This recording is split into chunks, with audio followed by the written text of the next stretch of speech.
राम राम सभी प्यारे दोस्तों को, नमस्कार सभी प्यारे बच्चों को और सभी को जय हिंद जय भारत। कैसे हैं आप लोग सभी? उम्मीद है बहुत अच्छे होंगे, ज़बरदस्त होंगे, बेहतरीन होंगे, बिंदास और एकदम शानदार होंगे। तो मैं भावना भाटी आप सभी प्यारे दोस्तों का स्वागत करती हूँ आपके अपने प्यारे से परिवार रोजगार विद अंकित एप्लीकेशन पर।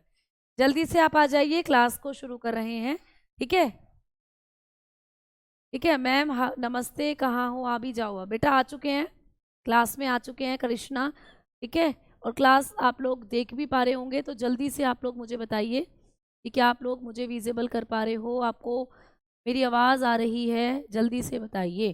ठीक है, अमरजीत, अजय, राहुल, पुष्पेंद्र, विकास, ये सब बच्चे हमारे साथ जुड़ चुके हैं भाई, है ना।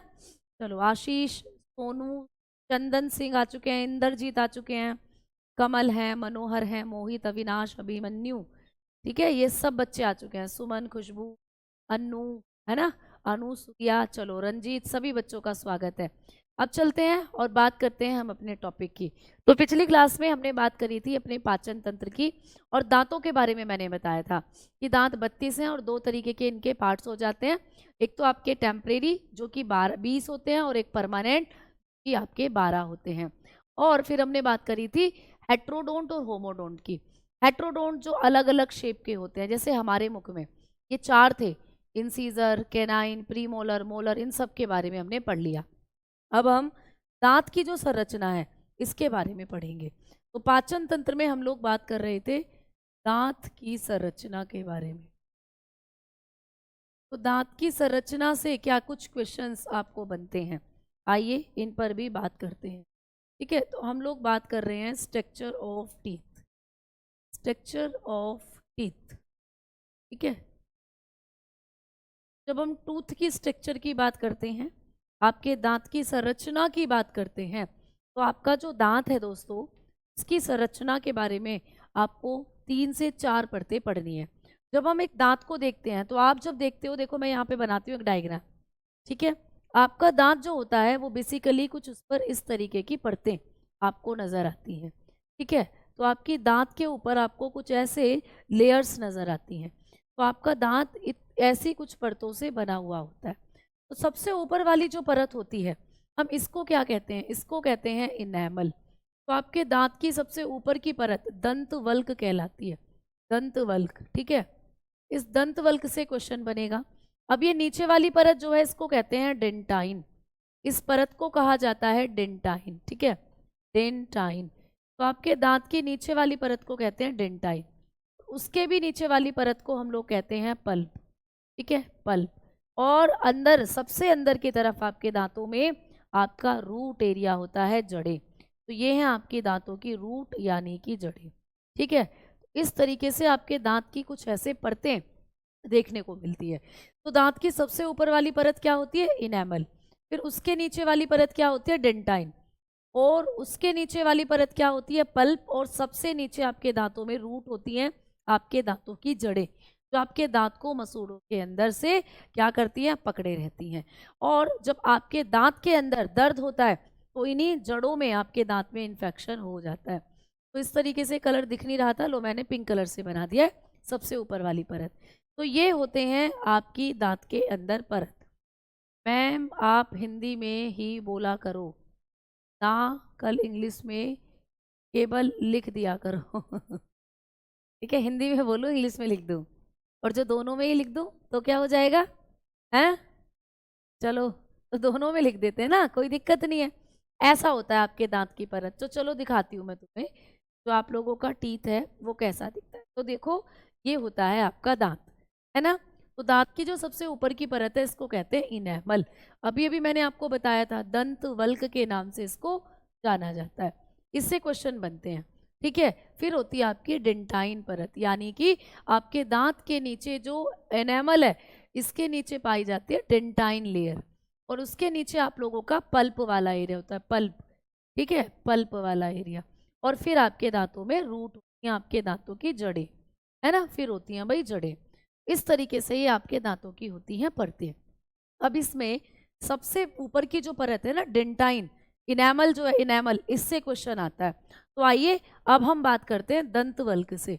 यहाँ से क्वेश्चन पूछे जाते हैं आपको पेपर में। दंतवल्क वाली परत से क्वेश्चन बनते हैं। इनेमल जो है इससे क्वेश्चन बनते हैं आपको। तो इनेमल जो है दांत की सबसे ऊपरी परत है, तो लिखेंगे यह दांत की सबसे ऊपरी परत है। ये क्वेश्चन आता है पेपर के अंदर, यह दांत की सबसे ऊपरी परत है दोस्त, ठीक है, सबसे ऊपरी परत है। क्लियर? पूछा जाएगा हमारे दांत की सबसे ऊपरी परत कौन सी होती है, यही होती है। तो ये क्या होती है? आउटर लेयर ऑफ टीथ, इसको कहा जाता है आउटर लेयर ऑफ टीथ। तो हमारे दांत की सबसे ऊपरी परत मानी जाती है ये, ठीक है ना? क्लियर? आगे बढ़े दोस्तों, है ना? अब ये जो आपकी दांत की ऊपर की परत है दंतवल्क, मैम ये किस चीज की बनी होती है? ये जो इनेमल है ना, इसको हम लोग कई बार क्राउन भी कहते हैं दोस्त। क्राउन यानी आपके सर का, आपके दांत का ताज है ये। तो आपके दांत की सबसे ऊपर परत है, तो ऐसा समझिए आपके दांत का ताज भी है, क्राउन भी इसको कह देते हैं कई बार। अब देखो ये किसकी बनी होती है, तो पूछा जाता है, तो आप बताओगे कि यह है कैल्शियम फॉस्फेट की बनी होती है। कैल्शियम फॉस्फेट, ये पूछा गया प्रश्न है, ये कई एग्जाम में पूछा गया प्रश्न है, फॉस्फेट की बनी होती। तो ये परत किसकी बनी होती है? कैल्शियम फॉस्फेट की बनी होती, ठीक है। तो बताओगे made up of calcium phosphate, ठीक है, कैल्शियम फॉस्फेट। तो ये किसकी बनी होती है दोस्त? कैल्शियम फॉस्फेट की बनी होती है, ठीक है। अब आगे चलते हैं। अब ये जो परत होती है ये जंतुओं का या हमारे शरीर का सबसे कठोर पदार्थ मानी जाती है, तो ये भी पूछा जाता है। तो बताओगे कि यह है जंतु शरीर का, भाई दांत तो जंतुओं में ही होते हैं, जंतु शरीर का, ठीक है। अब हम लोग भी जंतु में ही आते हैं, तो कई बार मानव भी करके आ जाता है कि मानव शरीर का, है ना? तो मैंने लिखा कि यह जंतु शरीर व मानव शरीर का सबसे कठोर पदार्थ होती है। ये क्वेश्चन पूछा जाता है कि हमारे शरीर का या किसी जंतु के शरीर का सबसे कठोर पदार्थ कौन सा होता है, तो यही होती है इनेमल, है ना? तो इनेमल हमारे दांत की जो सबसे ऊपर की परत है, ये हमारे शरीर का सबसे कठोर पदार्थ है। तो बताएंगे it is the hardest material of animal, hardest material, ये हार्डेस्ट मटेरियल है दोस्तों, ठीक है। It is the hardest material of animal body, ठीक है। आप जंतु शरीर का ये सबसे कठोर पदार्थ है। कई बार ह्यूमन भी लिखा जाता है कि मानव शरीर का सबसे कठोर पदार्थ। तो चाहे मानव का पूछे चाहे जंतु का पूछे, आप बताओगे कि यही जो इनेमल है हमारे दांत की जो सबसे ऊपर वाली परत है, ये सबसे कठोर पदार्थ है हमारे शरीर का, ठीक है। समझ में आ गई बात? क्लियर? अब इसका कलर कैसा होता है ये भी पूछ लेता है। तो आप लोग बताते हो कि यह कैसे रंग की होती है परत, तो यह सफेद रंग की होती है, यह सफेद रंग की परत है प्यारे दोस्त, ठीक है, सफेद रंग की होती है। तो ये जो आपके दांत की इनेमल होती है इसका कलर कैसा होता है? सफेद, ठीक है। ये कैसी होती है? White in colour. तो जब तक आपके दांतों पर ये इनेमल होती है ना, जब तक आपके दांत एकदम वाइट नजर आते हैं। फिर जब ये इनेमल की परत धीरे धीरे हट जाती है, टूट जाती है, चाय कॉफी पीने से ये हट जाती है, तो फिर हमारे दांत हल्के पीले पीले होने लगते हैं, ठीक है ना। तो ये वाइट कलर की होती है, सफेद रंग की होती है। तो ये इतने सारे पॉइंट आपको दांत की जो इनेमल परत है इससे पूछे जाएंगे, ठीक है, इससे पूछे जाएंगे दोस्तों। अब मैं आगे चलती हूँ और आपको एक चीज और बताती हूँ कि आपको ना पेपर में कई बार ये पूछ लेता है कि दांतों में सड़न क्यों होती है। तो आइए इस पॉइंट को भी लिखते हैं, नोट डाल के लिख लीजिएगा, ठीक है। नोट करके आप लोग एक चीज लिख लेना कि दांतों में सड़न क्यों होती है, पूछा जाता है। तो आप लोग बताओगे कि दांतों में सड़न का कारण जीवाणु होता है। दांतों में सड़न का कारण कौन होता है? जीवाणु, वायरस, कौन? तो आप बताओगे दांतों में सड़न का कारण जीवाणु होते हैं दोस्त। कौन होते हैं? जीवाणु, बैक्टीरिया। आपके जो दांत है ना, तो आपके दांतों में कीड़ा लग जाता है, कई बार बोलते हो ना दांत में कीड़ा लग गया, या टूथ डीके हो जाती है, दांत में सड़न हो जाती है, तो वो जीवाणु के कारण होती है, ठीक है। ये पूछा जाता है। तो बताकर चलते हो कि tooth decay causes by bacteria, तो आपके दांतों में जो सड़न होती है ना, ये किसी विषाणु के कारण नहीं होती है, ये होती है बैक्टीरिया के कारण, जीवाणु के कारण। क्यों? क्योंकि जब हम मीठा खाते हैं और मीठा खाकर सो जाते हैं, ठीक है, क्लियर। और मीठा खाकर जब सो जाते हैं ना रात को, हमें 2 बार ब्रश करना चाहिए, सुबह और रात को भी सोने से पहले, है ना। तो जब हम लोग रात को सोने से पहले ब्रश नहीं करते और ऐसे ही सो जाते हैं, तो हमारे दांतों के बीच में खाने के पार्टिकल फंसे हुए रह जाते हैं, और उन फंसे हुए पार्टिकल में बनते हैं बैक्टीरिया, वहाँ बैक्टीरिया उत्पन्न हो जाते हैं, और वो बैक्टीरिया आपके मुंह का पीएच मान कम कर देते हैं, आपके मुंह का पीएच मान घटा देते हैं, जिससे कि आपके मुंह में क्या हो जाती है, दांतों में सड़न होनी शुरू हो जाती है। तो ये जो बैक्टीरिया है ये क्या करते हैं, ये क्या करते हैं, तो ये एक अम्ल बनाते हैं आपके मुख के अंदर, ठीक है। ये आपके मुख में लैक्टिक अम्ल बनाते हैं। कौन सा अम्ल बनाते हैं आपके मुख में, लैक्टिक अम्ल। तो जब खाने के फंसे हुए कणों में बैक्टीरिया पड़ जाते हैं तो वो बैक्टीरिया लैक्टिक अम्ल बनाते हैं, आपके मुंह में ये लैक्टिक अम्ल बनाते हैं दोस्त, तो बैक्टीरिया होते हैं, ठीक है। ये क्या करते हैं, फॉर्म्ड लैक्टिक एसिड, ये क्या करते हैं, फॉर्म्ड लैक्टिक एसिड। तो आपके मुख में ये लैक्टिक एसिड बनाएंगे, और ये लैक्टिक एसिड क्या करेगा, आपके मुंह का पीएच मान कम कर देगा, ठीक है। हाँ?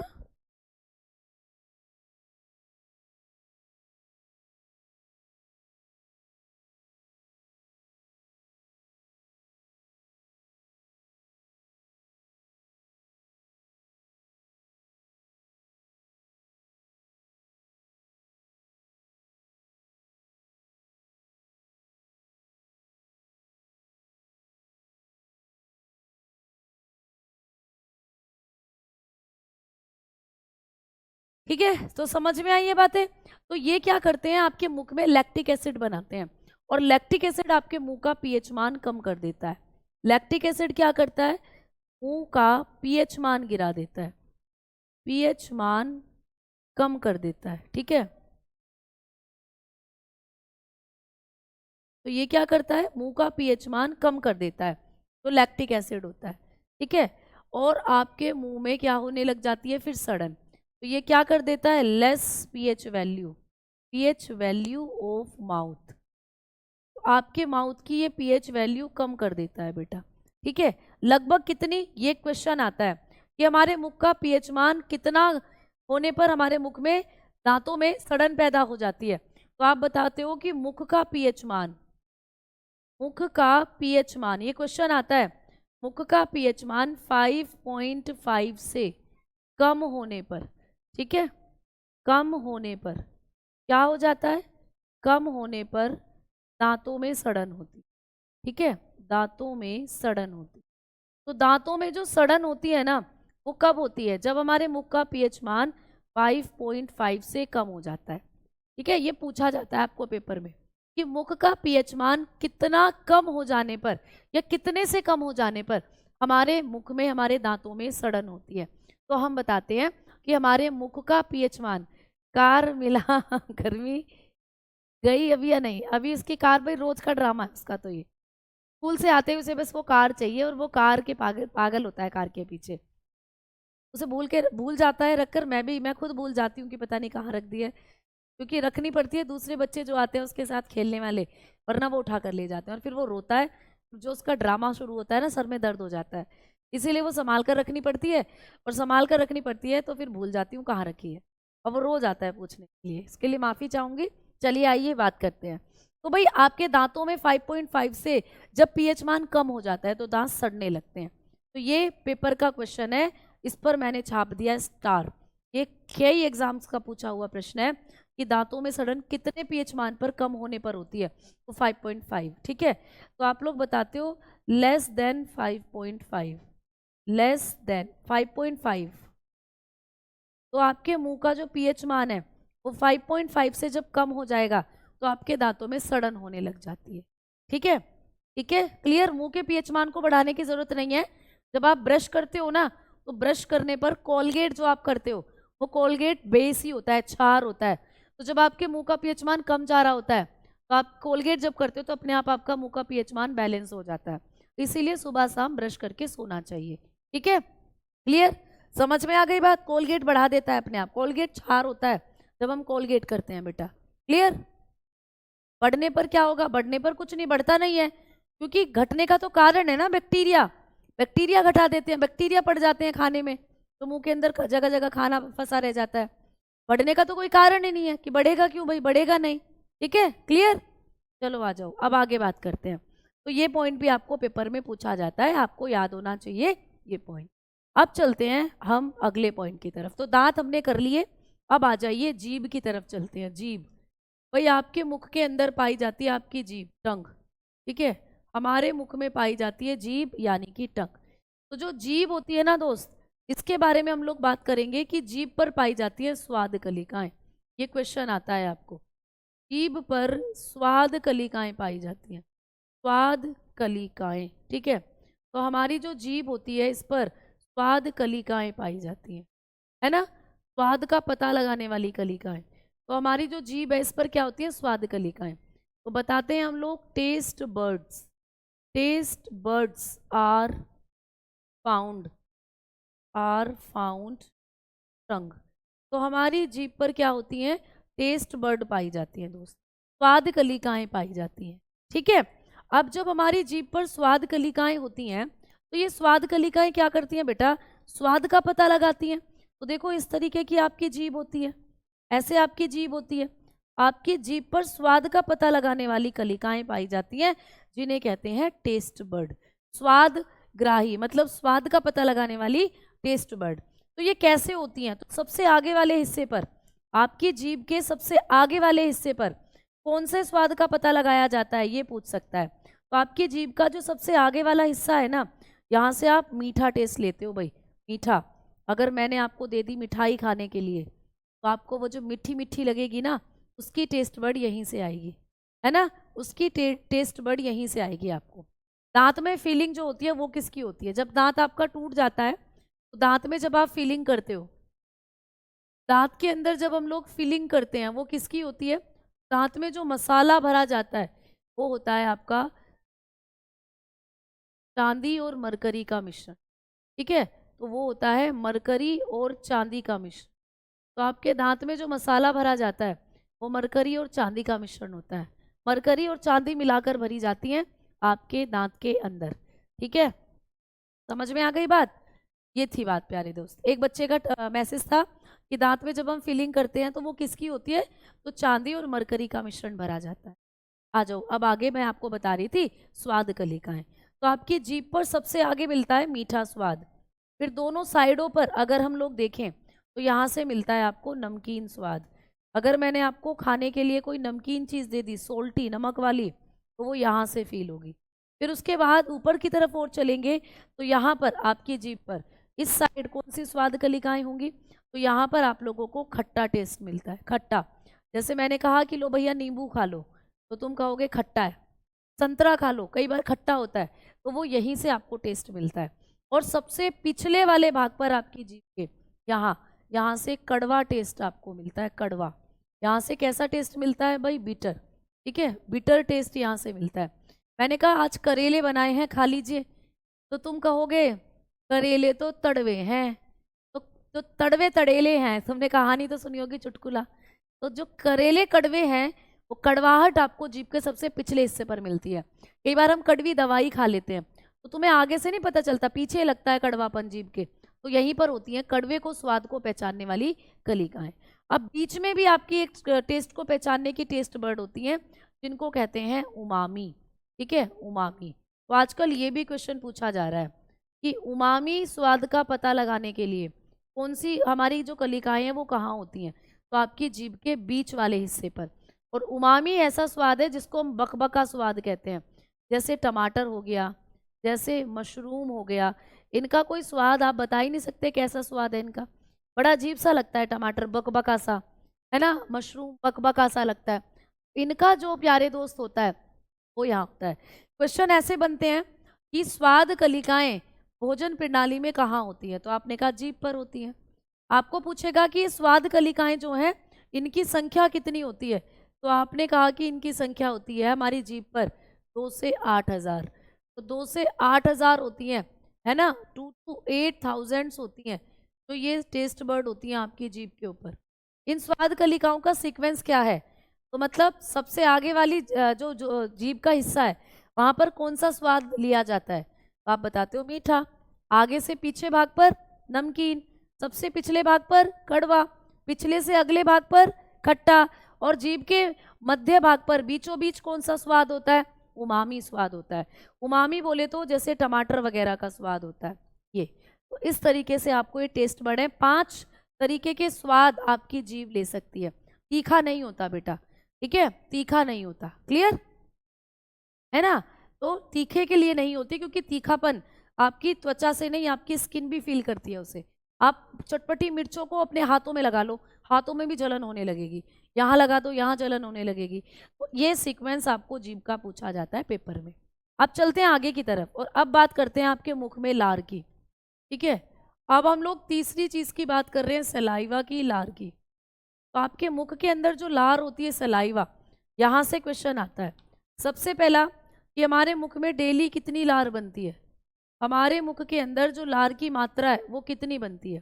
तो दोस्तों जब हम बात करते हैं हमारे मुख में लार की मात्रा की, तो आपके मुख में 1 से 1.5 लीटर लार डेली बनती है दोस्त, ठीक है। 1 से 1.5 लीटर जो लार है वो आपके मुख में डेली बनती है। तो ये क्वेश्चन आ जाता है कि हमारे मुख में डेली कितनी लार बनती है। 1 से 1.5 लीटर लार आपके मुख में डेली बनती है। दूसरा कि लार का पीएच मान कितना होता है। तो लार आपके मुख में बनती है, इसकी पीएच वैल्यू कितनी होती है, यानी आपके मुख का पीएच मान कितना होता है। अगर 5.5 से कम हुआ तो दांत सड़ने लगेंगे। तो होता कितना है हमारे मुख का पीएच मान, तो हम बताते हैं हमारे मुख में जो लार है इसका पीएच मान होता है 6.8, यानी आपकी लार हल्की अम्लीय होती है, हल्की अम्लीय। कई बार ये भी पूछ लेता है कि लार कैसी होती है, तो हल्की अम्लीय, यानी स्लाइडली लार जो होती है वो स्लाइडली एसिडिक होती है दोस्त, स्लाइडली एसिडिक मतलब हल्की अम्लीय होती है, बहुत ज़्यादा अम्लीय नहीं होती। अगर इससे कम हो गया ना, मतलब इतना है पीएच मान आपकी लार का, तो आपके मुख का पीएच मान भी इतना है। लेकिन इससे अगर घटते घटते 5.5 से कम हो जाए आपके मुंह का पीएच मान, है ना, कितना है आपके मुंह का पीएच मान 6.8 है। भाई घटते घटते घटते घटते 5.5 से भी अगर कम हो गया आपके मुख का पीएच मान, तो फिर आपके दांतों में सड़न होने लगेगी, फिर आपके जो दांत हैं उनमें कैविटी हो जाएगी दोस्त, फिर आपके दांतों में सड़न होने लग जाती है। तो हमारे मुख का जो पीएच मान है वो इतना होना चाहिए, इतने पीएच मान पर दांतों में सड़न नहीं होती, ठीक है ना, क्लियर। आगे बढ़े, चलिए तीसरा है आपके बॉडी, यहाँ से पूछा जाएगा कि लार जो होती है प्यारे दोस्त ये कहाँ से आपके मुख में आती है। तो लार लार ग्रंथियों से आती है। तो आपके मुख में जो लार बनाती हैं, लार ग्रंथियां, लार ग्रंथियां लार बनाती हैं। ये आपको पूछा जाता है कि कौन सी ग्रंथि हमारे मुख में लार बनाती हैं। तो सैलेवरी ग्लैंड होती हैं, सैलेवरी ग्लैंड, ठीक है, सैलेवरी ग्लैंड्स फॉर्म्ड सलाइवा, ठीक है, फॉर्म्ड सलाइवा। तो हमारे मुख के अंदर जो लार बनाने का काम करती है वो कौन सी ग्रंथि करती है, लार ग्रंथि करती है। आपके मुख में 3 तरीके की लार ग्रंथियां होती हैं, ठीक है ना। मैम एसिड से तो बैक्टीरिया भाग जाने चाहिए, नहीं, आपके मुख में ही वो बैक्टीरिया एसिड बना रहे हैं, ठीक है, तो वो एसिड आपके पूरे मुंह में घुल जाता है जिससे दांत सड़ने लगते हैं, क्लियर, ये होता है। तो आपकी लार कहाँ से बनती है, तो लार ग्रंथियां लार बनाती हैं। अब बात करते हैं कि लार ग्रंथियां कौन कौन सी हैं। तो आपके मुख में 3 तरीके की लार ग्रंथियां पाई जाती हैं। तो आइए भाई दोस्तों बात करते हैं लार ग्रंथियां, ठीक है, सैलेवरी ग्लैंड। तो आपके मुख में सैलेवरी ग्लैंड पाई जाती हैं, लार को बनाने वाली ग्रंथि, ठीक है, और ये कितनी होती हैं, तो ये 3 तरीके की होती हैं। तो लार ग्रंथियां आपके मुख में 3 होती हैं। कौन कौन सी होती है ये आपको पूछा जाएगा। तो आपके मुख में सबसे पहली लार ग्रंथि होती है पैरोटिड, पैरोटिड, ठीक है, पैरोटिड, इनको कहते हैं हम लोग अधोकर्ण, अधोकर्ण मतलब ये आपके कान के पीछे से निकलती हैं। तो आपके मुख में 3 तरीके की लार ग्रंथियां होती हैं। सबसे पहली होती है पैरोटिड, है ना, ये पैरोटिड होती है। दूसरी कौन सी होती है मैडम, तो दूसरी लार ग्रंथि होती है सब लिंगुअल, सब लिंगुअल, लिंगुअल बोले तो आपकी जीभ, है ना, इनको कहते हैं अधोजिह्वा, ये आपकी जीभ के नीचे से निकलती हैं, अधोजिह्वा। जीभ को उठाकर देखो तो जीभ के नीचे होती हैं लार ग्रंथियां, ये लार बनाती हैं प्यारे दोस्त। ठीक है, क्लियर। चलो, और तीसरी कौन सी होती है? तो तीसरी हो जाती है सब लिंगुअल के बाद सब मैंडिब्यूलर। सब मैंडिब्यूलर, तो मैंने आपको मैंडिब्यूलर एक हड्डी बताई थी, मैंडिबल हड्डी, है ना? तो ये जबड़े की हड्डी थी, तो ये जबड़े की ग्रंथि के नाम से जानी जाती है, जबड़े की ग्रंथि, इनको कहा जाता है जबड़े की ग्रंथि। ठीक है, तो ये होती है आपकी क्या? सब मैंडिब्यूलर, जबड़े की ग्रंथि। तो लार ग्रंथियां आपके मुख में 3 होती हैं, एक कान के पीछे से आती है और यहाँ पर लार छोड़ देती, एक इस जबड़े से निकलती है आपके मुंह में लार बना देती है, और एक जीभ के नीचे से निकलती है। ठीक है, तो ये आपको पूछा जाएगा। अच्छा, इन तीनों में सबसे छोटी और सबसे बड़ी कौन सी है? तो ये सबसे छोटी हो, है ना? ये कैसी है भाई दोस्त? सबसे छोटी लार ग्रंथि है, ये सबसे छोटी है, सॉरी सबसे बड़ी होती हैं ये। ठीक है, पहले सबसे छोटी और सबसे बड़ी लिख लेते हैं ना, ये सबसे बड़ी हैं दोस्त, ये सबसे बड़ी लार ग्रंथि है, सबसे बड़ी लार ग्रंथि है। क्लियर? ये होती हैं बिगेस्ट सलेवरी ग्लैंड, इनको कहा जाता है बिगेस्ट सलेवरी ग्लैंड। तो ये है सबसे बड़ी लार ग्रंथि। क्लियर? और मैम ये वाली होती है सबसे छोटी लार ग्रंथि। तो ये क्या है? आपने कहा सबसे छोटी लार ग्रंथि, ये होती है सबसे छोटी लार ग्रंथि, है ना? तो सबसे बड़ी लार ग्रंथि कौन सी है और सबसे छोटी कौन सी है? तो ये सबसे छोटी, ये हो जाती है स्मॉलेस्ट सलेवरी ग्लैंड। ये है दोस्तों स्मॉलेस्ट सलेवरी ग्लैंड, सबसे छोटी लार ग्रंथि। ठीक है, समझ में आ गई बात? जानवरों में भी लार बनती है, बिल्कुल बनती है, जानवर में अलग अलग बनती है, लेकिन हम इंसानों की बात करता है बेटा, है ना? है ना मैम? नाक से सुगंध, समझ नहीं आया, नाक से सुगंध के बारे में क्या पूछ? ठीक है, चलो अंकित बेटा बहुत बहुत शुक्रिया भाई, बहुत बहुत धन्यवाद। हाँ, अब हम लार के एंजाइम की बात करेंगे। ठीक है, देखो मैंने आपको पिछली क्लास में एक बात बताई थी कि पाचन की क्रिया कहाँ से शुरू हो जाती है, फटाफट बताओ। सॉरी, पाचन की क्रिया कहाँ से शुरू हो जाती है बेटा? तो आप कहते हो मैम माउथ से ही शुरू हो जाती है, मुख से ही शुरू हो जाता है पाचन।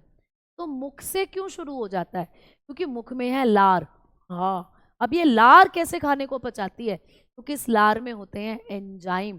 तो आइए अब हम बात करते हैं आपकी लार में कौन से एंजाइम होते हैं उनकी। अब हम लोग बात करते हैं लार, अब हम बात करेंगे लारिय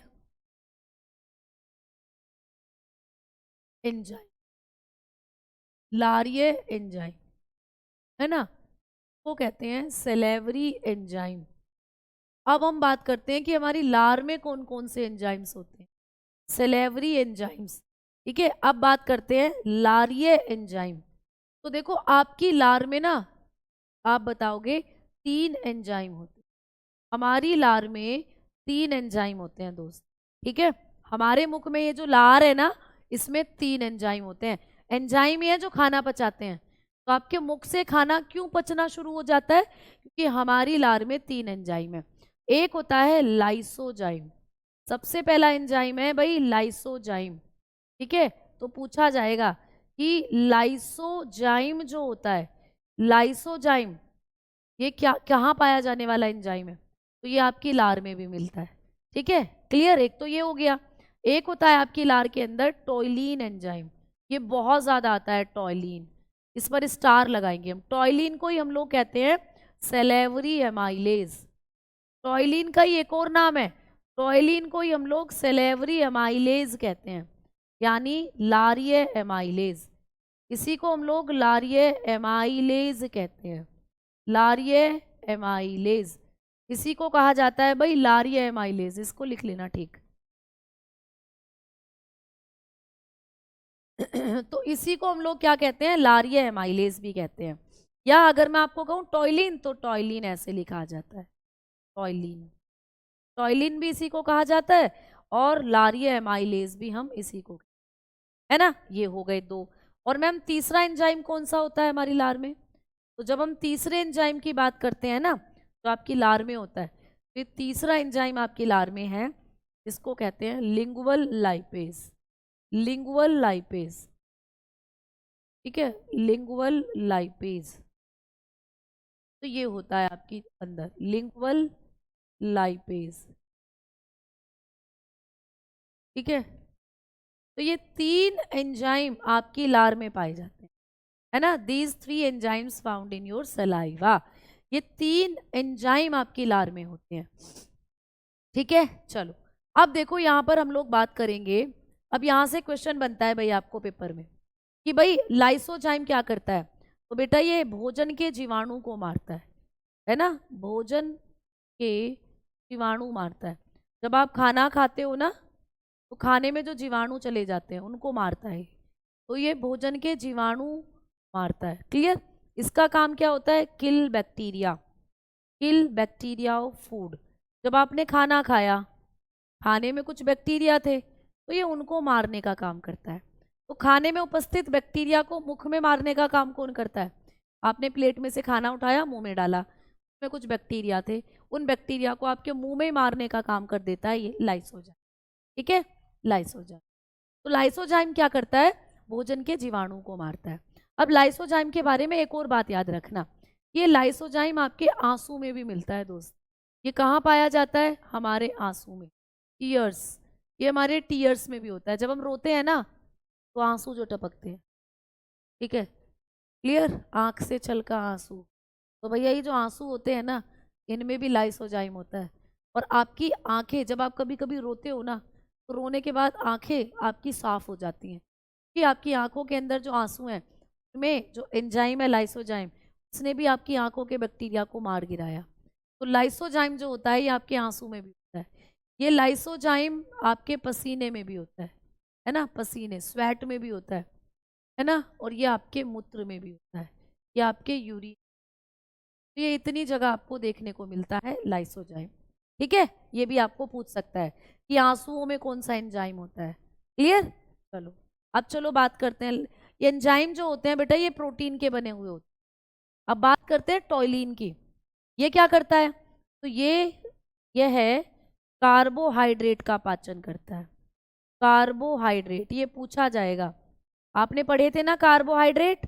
तो कार्बोहाइड्रेट का पाचन करने वाला एंजाइम कौन सा है, तो आप बताते हो टॉयलिन, या इसी को कहा जाता है लारिय एमाइलेज।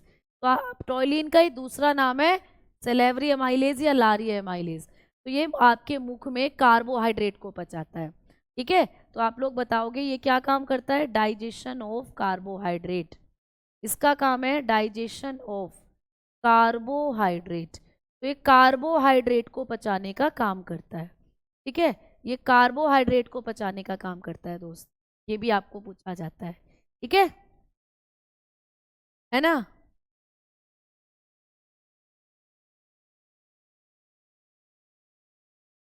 मैम नाक से सुगंध भी आती है, अंतर समझा दो, मुझे समझ नहीं आया। ना सुगंध तो नाक से ही आती है, और कहाँ से आती है सुगंध, तो नाक का ही तो काम होता है बेटा स्मेल लेना, है ना। तो नाक से जो सुगंध आती है वो क्या होता है, वो आपके क्या होते हैं, ऑल्फैक्ट्री उनको कहा जाता है। ऑल्फैक्ट्री इंडिकेटर होते हैं नाक में, जिससे सुगंध आती है, ऑल्फैक्ट्री इंडिकेटर, है ना। चलो आ जाओ अब आगे बात करते हैं हम लोग। अब ये क्या काम करता है दोस्तों, लिंगुअल लाइपेज। तो ये वसा का पाचन करता है, ठीक है, वसा को पचाना शुरू करता है। मतलब पूरा पाचन नहीं करेगा, पचाना शुरू करता है, वसा को पचाना करता है, ठीक है। तो इसका काम होता है वसा को पचाना शुरू करता है आपके मुख में, ठीक है। Digestion of fat, digestion start of fat.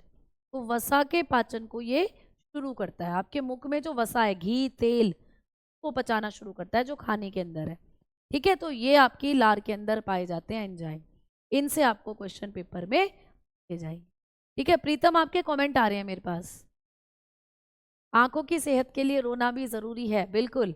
और ऐसा नहीं है लड़कियों की तरह हर वक्त रोते ही रहो, हैं हर बात पर नहीं। थोड़ा थोड़ा महीने का 10-15 दिन का रूटीन बना लो कि आप रोएंगे बैठकर, अब रोएंगे बैठकर, आंखों को साफ करेंगे, ठीक है, क्लियर।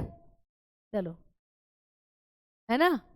आंसुओं में सोडियम क्लोराइड होता है, नमक सोडियम क्लोराइड, जैसे पसीने में भी होता है, इसीलिए वो नमकीन लगता है पसीना। ठीक है, चलो अब आगे बात करते हैं हम लोग। अब लार से आपकी कहानी खत्म, अब मुख की कहानी खत्म। एक पॉइंट मैं आपको बताती हूँ कि मुख में जो भोजन होता है, मुख में रखा भोजन, मुख में रखा भोजन यानी ऐसा भोजन जो आपके मुख में रखा होता है, तो हम लोग क्या कहते हैं, तो लुगदी कहते हैं, लुगदी कहलाता है। ऐसा खाना, ऐसा भोजन जो आपके मुख में रखा हुआ है, तो आप क्या कहते हो, तो लुगदी कहते हो। तो इस पॉइंट को हम लोग लिखेंगे, ठीक है। तो बताएंगे food in mouth, food in mouth, ऐसा खाना जो आपके माउथ में है, is known as, is as bolus. ठीक है, क्या कहते हैं दोस्त, उसको बोलस कहते हैं। आपके मुख में जो खाना रखा हुआ होता है ना, उसको हम बोलस कहते हैं। तो ये पूछा जा सकता है कि बोलस क्या है या लुगदी क्या है। तो लुगदी जो होता है वो ऐसा खाना जो आपके मुख में रखा हुआ है। आपके मुख में खाना है तो आप चबा रहे हो, आपके मुंह में जो लार है वो खाने में मिल रही है, तो वो जो मिक्सचर बना उसको कहते हैं हम बोलस, उसको कहते हैं हम लुगदी। ठीक है, अब आगे बढ़ते हैं। अब ये जो बोलस या ये जो लुगदी है, इसको आपने निगल लिया, निगल लिया। अब ये ऐसे आपके पेट में पहुंचेगी। अब ये पेट में कैसे पहुंचेगी, एक ट्यूब के द्वारा। अब एक हेडिंग डालेंगे ओइसोफेगस, ठीक है, ओइसोफेगस। अब हम एक हेडिंग डालते हैं दोस्त, ओइसोफेगस। इसको हम लोग ऐसे भी लिखते हैं, ईसोफेगस, है ना। तो ये क्या है, इसको कहते हैं हम लोग भोजन नली या ग्रास नली। ठीक है, तो आइए बात करते हैं किसकी, आपकी भोजन नली, या इसी को कहते हैं ग्रास नली। ठीक है, ग्रास नली या भोजन नली। आइए अब हम लोग बात करेंगे भोजन नली की। तो जो भोजन नली होती है, ये एक ऐसी नली है जो खाने को आपके पेट में ले जाकर गिराती है। इस नली की लंबाई कितनी होती है आपको पूछा जाता है। तो भोजन नली की जो लंबाई होती है, जो लेंथ होती है, वो आप लोग बताते हो 25 सेंटीमीटर। ठीक है, 25 सेंटीमीटर। तो आपकी जो फूड पाइप होती है, जो आपकी भोजन नली है, जो खाने को पेट में ले जाकर गिराती है, वो कितनी होती है दोस्त, 25 सेंटीमीटर होती है। ठीक है, भोजन नली के कोई घटक नहीं होते बेटा, भोजन नली के कोई घटक नहीं होते। तो जो भोजन नली है, ये एक ऐसी नली है जो खाने को आपके पेट में ले जाकर गिराती है। जैसे आप यहाँ पर देखो, ठीक है, तो ये रही देखो आपकी ईसोफेगस। ये जो नली आपको, ये जो आपको नली नजर आ रही है, ये आपकी भोजन नली है। आपने खाना खाया, वो खाना ऐसे आपके पेट में जाएगा अब नीचे की तरफ। तो ये होती है आप लोगों की भोजन नली। ठीक है, लुगदी क्या है, लुगदी बताऊं क्या है। जब खाना खाओगे ना आप, जब आप खाना खाओगे, जब खाने को मुंह में चबाओगे, तो चबा हुआ खाना आपके मुंह में है, वही होता है लुगदी। तो लुगदी ऐसा खाना है जो आपके मुंह में रखा है, तो फिर आप निगल जाओगे और वो पेट में पहुंचेगा। फिर पेट में पहुंचने के बाद वो काइम कहलाता है, काइम। अभी उसको हम पढ़ेंगे। तो ये आप लोगों की फूड पाइप के बारे में पढ़ रहे हैं। देखो ये आपकी फूड पाइप है, ये जो आपको रेड कलर से नजर आ रही है, ये आप लोगों की फूड पाइप है। देखो ये रही, ये आपके पेट से जुड़ी हुई होती है नीचे जाकर। देखो ये रहा आपका पेट। तो ये ऐसी नली है जिससे खाना आपके पेट में जाकर गिरता है। ईसोफेगस जो होती है, भोजन को आमाशय में गिराती है। तो आपको पूछा जाएगा कि कौन सी नली है जो भोजन को आमाशय में गिराती है, तो आप कहते हो ईसोफेगस। तो लिख लेते हैं आइए, ठीक है। तो ये क्या काम करती है, ये भोजन को, ये क्या काम करती है, भोजन को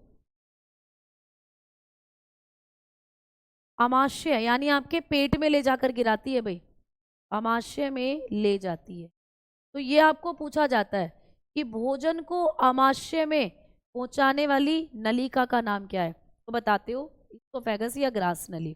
तो बताएंगे it transfer, it transfer food stomach, आपके स्टमक तक पहुंचाने का काम करती है ये खाने को। तो आपके पेट में पहुंचाती है दोस्तों ये खाने को। ठीक है, क्लियर, समझ में आ गई बात। तो आप लोग बात करोगे कि यहां से आप लोगों के पेट में खाना इसी के द्वारा गिरता है। जैसे भाई ये तुम्हारा मुंह है, है ना, ये तुम्हारा मुंह है दोस्तों, ये, और मुंह में खाना रखा है। अब वो खाना ऐसे ऐसे ऐसे ऐसे कहाँ पहुंचेगा, तो ये जो खाना है ये तुम्हारे पेट में पहुंचेगा, और पेट में इसको पहुंचा रहेगी एक नली, ये नली, इस नली को कहते हैं ईसोफेगस, और ऐसे नीचे की तरफ होता है तुम्हारा पेट। तो ये खाना जाकर तुम्हारे पेट में गिर जाता है। तो तुम्हारे मुख में जो खाना रखा था, उस खाने को जब तुम निगल लेते हो तो निगल कर वो खाना तुम्हारे पेट में पहुंच, ठीक है, समझ में आ गई बात। अब बात करते हैं कि ये जो नली होती है ये खाने को पेट में कैसे गिराती है। इस नली में ऐसा क्या होता है जो खाना आपके पेट में जाकर गिरता है। तो चलो मैं आपको दिखाती हूँ कि ये जो नली है इसमें एक कृमाकुंचन गति होती है, पेरिस्टेल्सिस मूवमेंट होता है इसके अंदर। पेरिस्टेल्सिस मूवमेंट होने की वजह से ही ये जो खाना है ना ये आपके पेट में जाकर गिरा देती है। देखो, तो ये जो आप लोगों की फूड पाइप होती है इसके अंदर ये जो खाना रखा हुआ है, ये दिख रहा है आपको, ये खाना है, देखो आपको ये पीले पीले रंग का जो दिख रहा है ये खाना है। तो इस गति, इस आपकी फूड पाइप में देखो ऐसे गति होती है, ये ऐसे डांस करती चलती है, ऐसे ऐसे, है ना, कैसे डांस करती है, ऐसे ऐसे डांस करती है। तो खाना नीचे नीचे नीचे नीचे खिसकता जाता है और तुम्हारे पेट में गिर जाता है जाकर। तो इस गति को कहते हैं पेरिस्टेल्सिस मूवमेंट। इस पर क्वेश्चन आता है, इसको कहते हैं कृमाकुंचन गति, ठीक है, कृमाकुंचन गति, ठीक है। तो ये जो कृमाकुंचन गति है, पेरिस्टेल्सिस मूवमेंट है, ये कहाँ होता है, तो ये आपकी भोजन नली में होता है। दिख रहा है आपको, पहले खाना यहाँ था, फिर नीचे को खिसका, फिर और नीचे खिसक कर तुम्हारे पेट में चला जाता है। तो ये जो बोल सी बन रही है ना, इसी को कहते हैं हम लोग लुगदी। ये आपके मुंह से आया हुआ खाना है, यही अब आपके पेट में जाकर गिर जाएगा और पेट में जाकर इसका डाइजेशन होगा। तो आपकी फूड पाइप में, आपकी भोजन नली में ऐसे आपकी भोजन नली डांस करती है, और इसी की वजह से जो खाना है वो आपके पेट में जाकर गिर जाता है। देखो इस तरीके से ये खाना है और आपके पेट में जाकर ये खाना ऐसे पहुंच जाता है। तो ये आप लोगों की ये जो खाना है, जब आप खाना खाते हो पेरिस्टेल्सिस मूवमेंट के द्वारा ये खाना पेट में चला जाता है। तो क्वेश्चन ऐसे आता है कि किस गति के कारण खाना मुख में जाता है, तो आप कहते हो कृमानुकुंचन गति के द्वारा खाना मुख में जाता है, यानी पेरिस्टेल्सिस मूवमेंट के द्वारा, या मैंने अभी बताया कृमाकुंचन गति के द्वारा, ठीक है, कृमाकुंचन गति के द्वारा जो खाना है वो कहाँ जाता है, आपके मुख में जाता है। ठीक है, क्लियर है ना,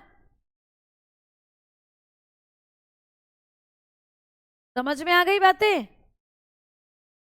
ईसोफेगस की लेंथ कितनी होती है, अरे मेरे बाबा, जय हो बाबा मोहन राम की, ये लिख रहा है बेटा 25 सेंटीमीटर लंबी होती है नली का, है ना, क्लियर, समझ में आ गई बातें। चलो अब आगे बात करते हैं।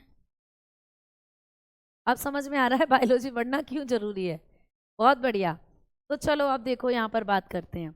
अब जब खाना आपके पेट में पहुंच गया, तो एक बच्चे का मैं बहुत देर से डाउट देख रही हूँ कि खाना अटकता क्यों है।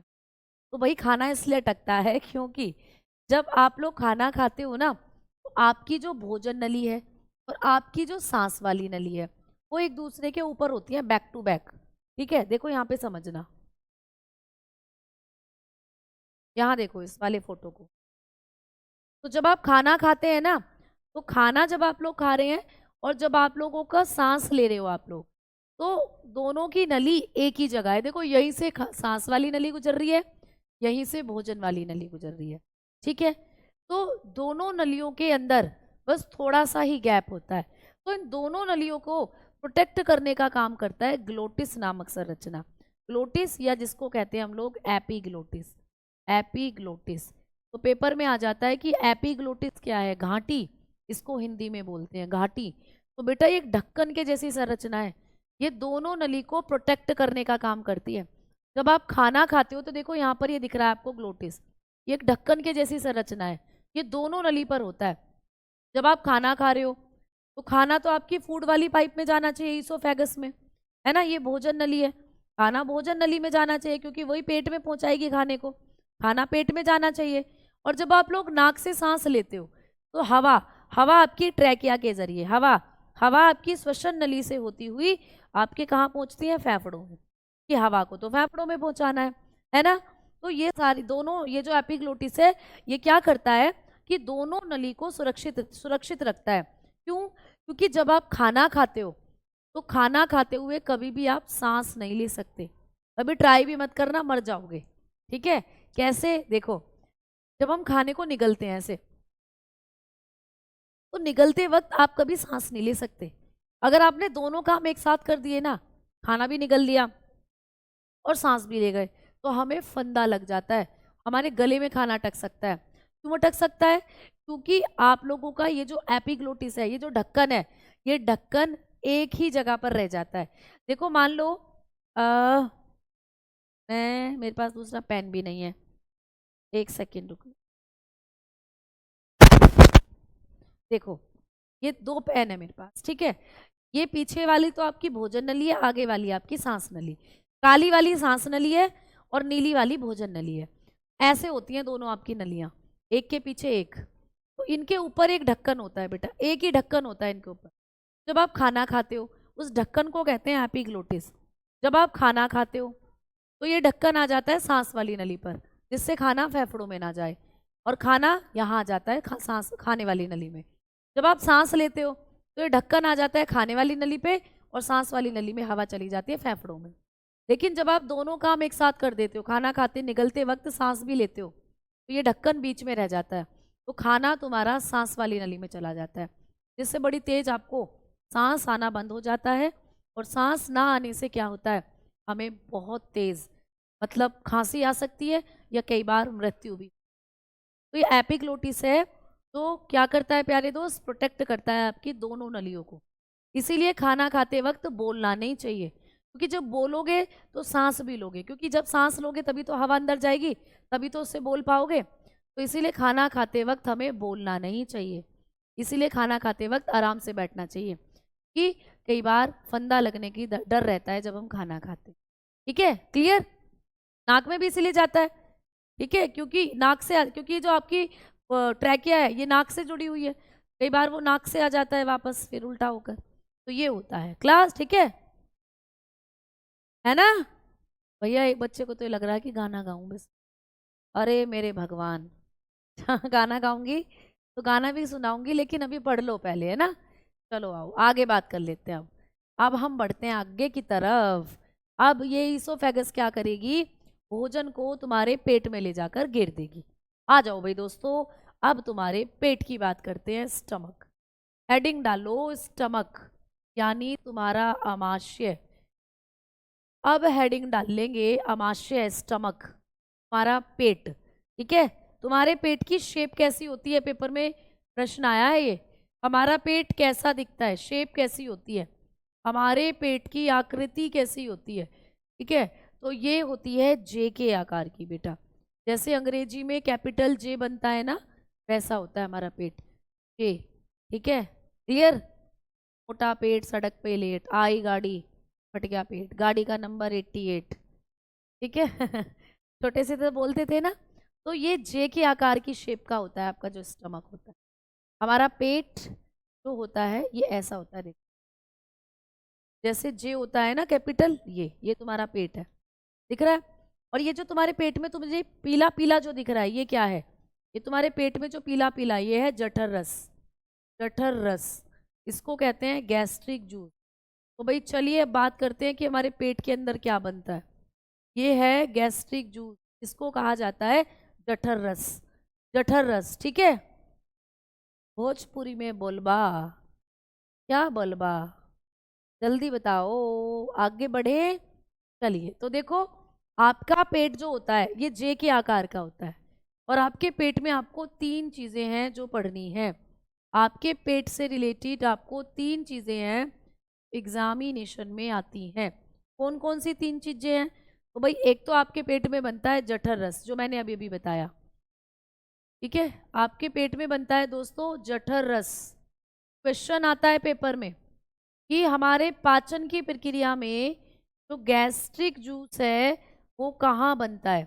जठर रस हमारे पेट में बनता है बेटा, तो पेट में ही बनता है जठर रस। ठीक है? दूसरा, आपके पेट में एक एसिड पाया जाता है HCl, मोस्ट इंपोर्टेंट, बहुत बार पूछा गया है। कि हमारे पेट में कौन सा एसिड पाया जाता है। तो हमारे पेट में मिलता है दोस्तों हाइड्रोक्लोरिक एसिड, हाइड्रोक्लोरिक अम्ल। तो हमारे पेट में कौन सा अम्ल मिलता है? हाइड्रोक्लोरिक अम्ल पाया जाता है। हाइड्रोक्लोरिक एसिड आपके पेट के अंदर मिलता है। तो कई बार आपको ये पूछा गया है कि कौन सा एसिड है जो हमारे पेट में मिलता है, तो आप बताते हो हाइड्रोक्लोरिक अम्ल। एसिड ये हमारे पेट में बनता है बेटा, ठीक है। चलो तीसरी चीज आपके पेट में होती है एंजाइम। जैसे आपकी लार में एंजाइम पाए गए थे, वैसे खाने को पचाने के लिए आपके पेट में भी एंजाइम बनते हैं भाई, आपके पेट में भी एंजाइम बनते हैं खाने को पचाने के लिए। तो ये तीन चीजें आपके पेट में पाई जाती हैं। तो हमारे पेट के अंदर जठर रस बनता है, हमारे पेट में HCl हाइड्रोक्लोरिक एसिड बनता है, और हमारे पेट में एंजाइम बनते हैं। अच्छा, जो हमारे पेट है इसमें ये जो जठर रस है, जठर रस किन किन चीजों का मिश्रण है ये आपको पूछा जाता है। तो जो जठर रस होता है ना, इसमें होता है दोस्तों पानी, जो आप पानी पीते हो, और इसमें ये मिल जाता है HCl आकर, ठीक है, और इसी HCl में ये एंजाइम मिल जाते हैं आकर। तो इन तीनों चीजों के मिश्रण को ही हम लोग क्या कहते हैं? जठर रस कहते हैं। तो आपके पेट में जब पानी, हाइड्रोक्लोरिक एसिड और ये एंजाइम मिल जाते हैं, तो इन तीनों चीजों का जो एक मिक्सचर आपके पेट में बन जाता है, उसी को कहते हैं जठर रस। तो जठर रस क्या है? जठर रस में पानी होता है, HCl हाइड्रोक्लोरिक एसिड होता है, और एंजाइम होते हैं। ये तीनों चीजें मिलकर क्या बना देती हैं? ये तीनों चीजें मिलकर बना देती हैं आपके पेट में जठर रस, ठीक है। अब यहाँ पर ये जो जठर रस है, इसमें पानी कितना होता है ये आपको पूछ सकता है। तो जठर रस में पानी होता है कितना? बस अभी क्लास ऑफ कर रही हूँ। पानी होता है 99.5%, 0.3% में HCl और 0.2% में होते हैं एंजाइम आपके पेट में, है ना। बाकी की चीजें पढ़ाऊंगी कल की क्लास में। तो कल हम यहीं से स्टमक से शुरू करेंगे चीजें, और कल इस चैप्टर को खत्म कर देंगे बेटा, क्लियर। कल इस चैप्टर को खत्म करेंगे। हिचकी हमारा जो डायफ्राम होता है फेफड़ों के नीचे, उसके खिसक जाने से आती है। डायफ्राम जो फेफड़ों के नीचे की स्ट्रक्चर है, डायफ्राम, ठीक है। तो डायफ्राम होता है, इसके खिसकने से आती है। डायफ्राम एक पेशी है, डायफ्राम एक मसल होती है जो आपकी श्वसन में मदद करता है ना, जो आपकी सांस लेने में मदद करता है। तो ये रेस्पिरेशन में हेल्प करता है डायफ्राम। ये अपनी पोजीशन से जब खिसक जाता है तो तभी हमें हिचकी आना शुरू होती है, क्लियर। तो आज के लिए इतना प्यारे दोस्तों, मिलेंगे कल।